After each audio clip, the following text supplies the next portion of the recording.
और चलिए अब बात सीधे पंचायतों के रण की। जी हां, राजस्थान में पंचायत चुनाव की सरगर्मियां तेज हो गई हैं।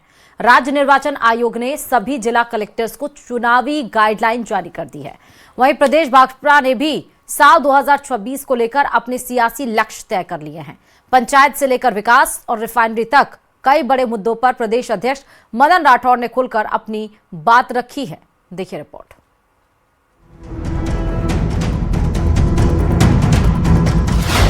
पंचायत के मैदान पर बड़े दंगल की तैयारी।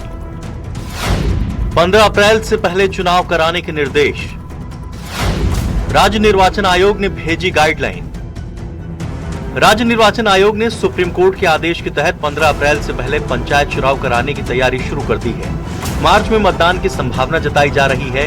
इसके तहत पंचायत चुनाव के लिए वोटर लिस्ट अपडेट का कार्यक्रम जारी किया गया है। 29 जनवरी को ड्राफ्ट वोटर लिस्ट का प्रकाशन होगा। 31 जनवरी को वार्ड और बूथ स्तर पर वाचन किया जाएगा। 7 फरवरी तक दावे आपत्तियां ली जाएंगी और 8 से 14 फरवरी तक उनका निस्तारण होगा। 25 फरवरी को फाइनल वोटर लिस्ट जारी की जाएगी। आज जो आदेश निकाला है चुनाव आयोग का, आज से चालू हुई है वोटर लिस्ट का काम। उसमें तो 40 लाख नाम स्टैंड करेंगे और जो SIR में कह रहे हैं कि शुद्ध वोटर लिस्ट ये है, वो नहीं होंगे।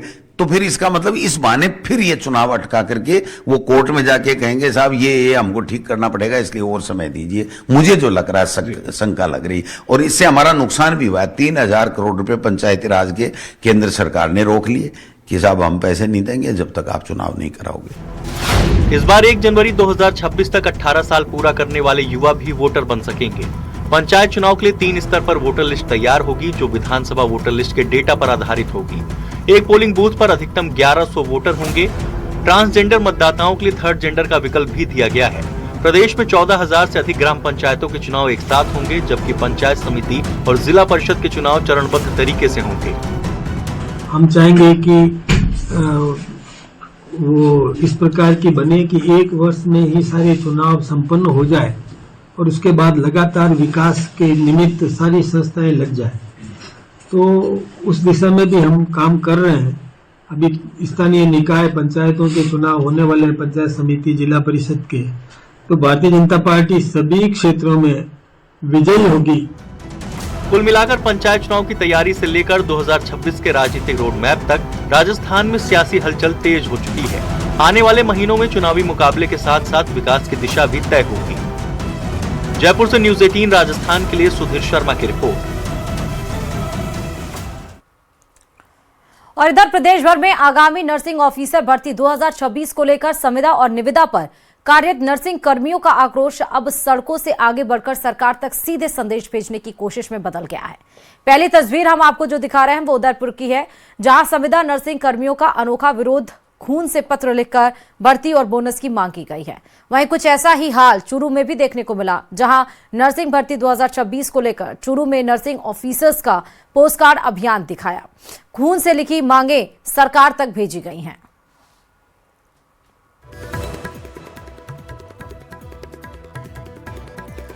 जयपुर से बड़ी खबर है, एसओजी का बड़ा एक्शन। धोखाधड़ी का आरोपी रजनीश कुमार गिरफ्तार किया गया है।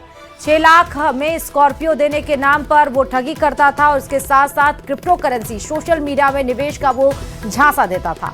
आरोपी को उत्तराखंड के रुड़की से गिरफ्तार किया गया है। हार्वेस्ट USDT वेबसाइट के जरिए इसने करोड़ों की ठगी की थी। मुख्य आरोपी बंशीलाल उर्फ प्रिंस सैनी के साथ मिलकर उसने ठगी को अंजाम दिया था, लेकिन 6 लाख में स्कॉर्पियो बेचने वाला स्कॉर्पियो के नाम पर ठगी करने वाला रजनीश गिरफ्तार किया गया है।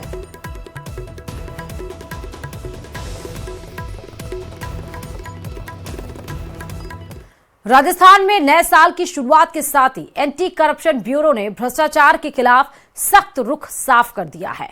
सवाई माधोपुर और सीकर में एसीबी ने एक ही दिन में 2 अलग अलग विभागों में रिश्वत लेते सरकारी कर्मचारियों को रंगे हाथों गिरफ्तार किया। कहीं सरकारी योजना की सब्सिडी के नाम पर घूस, तो कहीं मुकदमे में नाम हटाने की सौदेबाजी। एसीबी की कार्रवाई के बाद सरकारी दफ्तरों और थानों में हड़कंप मचा दिया है। देखिए रिपोर्ट।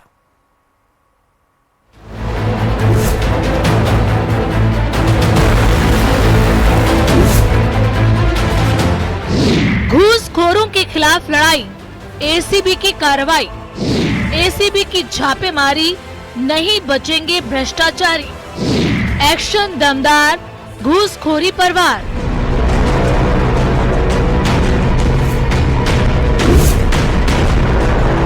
नया साल, नई तारीख।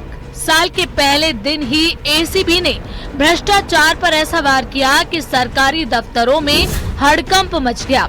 सवाई माधोपुर से लेकर सीकर तक जहां जहां घूस की मांग हुई, वहां वहां एसीबी ने हथकड़ी पहनाई।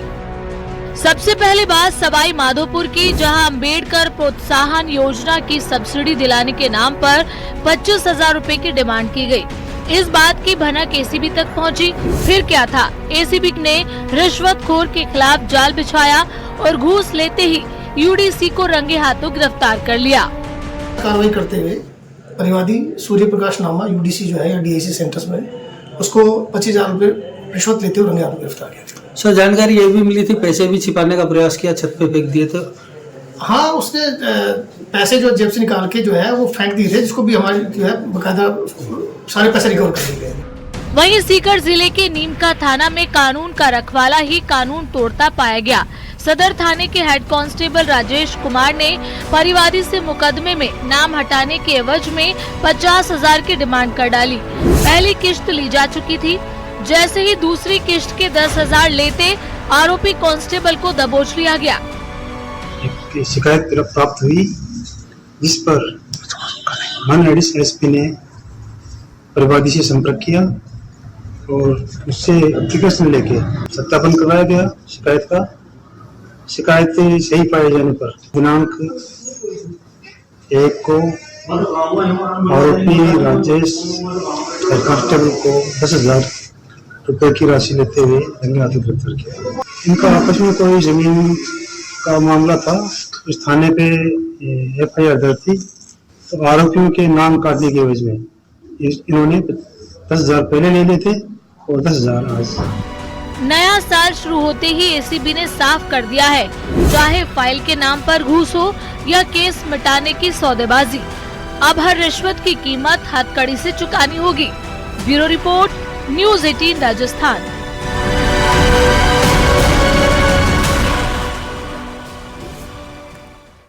और चलिए अब बात कर रहे हैं उदयपुर से बड़ी खबर की। जी हां, पति ने पत्नी की पीट कर हत्या कर दी है। वारदात के बाद आरोपी पति और उसका परिवार फरार है। मामूली विवाद के बाद यह हत्या की गई है। हत्या की वारदात से इलाके में सनसनी फैल गई है। पीयर पक्ष के लोगों ने पति और उसकी बहनों पर आरोप लगाया है। पुलिस ने पीड़ित की शिकायत पर मामला दर्ज कर लिया और आरोपी की तलाश शुरू कर दी गई है। तो पति ने अपनी पत्नी की पीट कर उसे मौत के घाट उतार दिया। मामूली विवाद पर इतनी बड़ी वारदात को अंजाम दिया गया है और अपनी पत्नी को पीटने के बाद उसे मौत के घाट उतारने के बाद पति और उसका पूरा परिवार फरार है। पीहर पक्ष ने आरोप लगाया है, मामला दर्ज कराया है और उस आधार पर अब पुलिस तलाश कर रही है।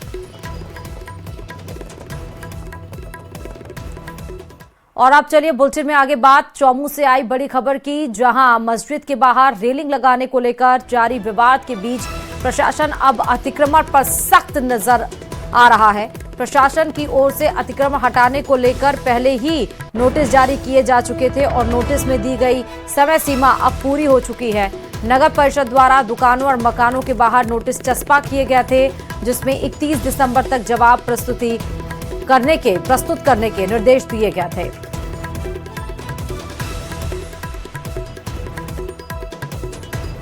तो आपको याद होगा किस तरह से यहां पर मस्जिद के बाहर पत्थर हटाने को लेकर ये पूरा विवाद हुआ था और जहां पर बातचीत सहमति बनने के बाद पत्थर हटाया गया था, लेकिन उसके बाद रेलिंग बनाई गई थी और उसमें पत्थरबाजी की गई थी, जिसमें पुलिसकर्मी घायल हुए थे।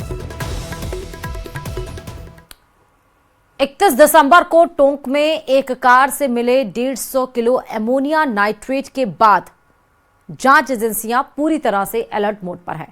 यह वही अमोनिया नाइट्रेट है जिसने 10 नवंबर को दिल्ली में भयंकर तबाही मचाई थी। विस्फोटकों का इतना बड़ा जखीरा जांच का मसला बन गया है। मामले की जांच के लिए एनआईए की टीम टोंक पहुंच चुकी है। देखिए रिपोर्ट।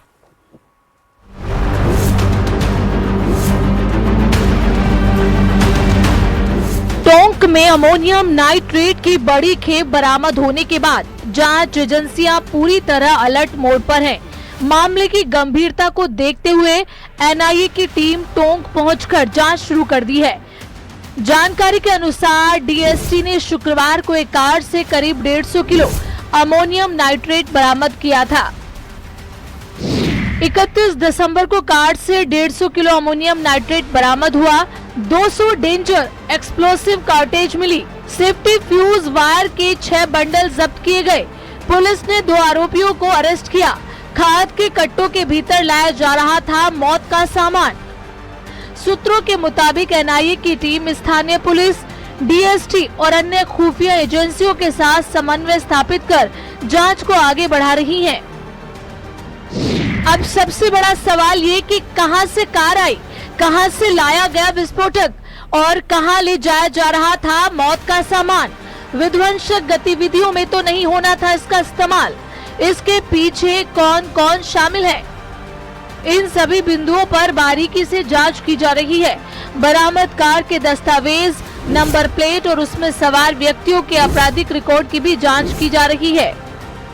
सुरक्षा एजेंसियां किसी तरह की चूक नहीं चाहती। ऐसे में एनआईए जो टीम है वो टोंक पहुंची है और स्थानीय पुलिस से पूरी जानकारी जुटाई जा रही है, क्योंकि 2 आरोपी है उनको गिरफ्तार किया गया है।